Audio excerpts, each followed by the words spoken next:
Hari pertama kerja, 50% ASN Maluku Tengah tidak masuk kantor.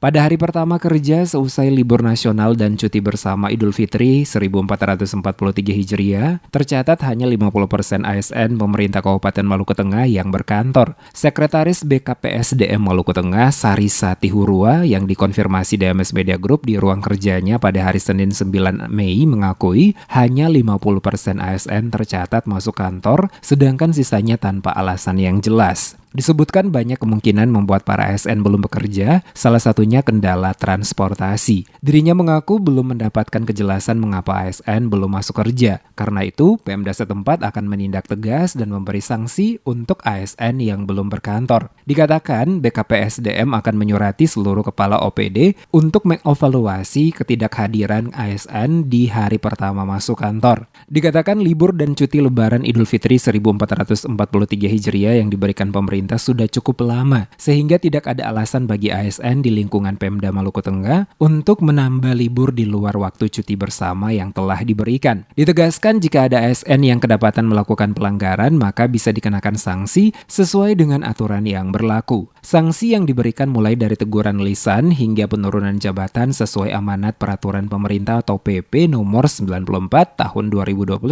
tentang disiplin pegawai negeri sipil.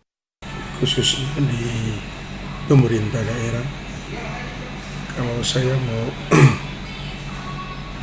meninjau pagi ini, pegawai belum sepenuhnya masuk sesuai dengan waktu liburan yang sudah ditentukan. Untuk selanjutnya, kalau memangnya waktu yang kami tentukan belum, juga otomatis kami surati semua OPD untuk dapat mengevaluasi sejauh mana seluruh ASN yang berada di tiap-tiap OPD agar supaya masuk tetap pada waktu.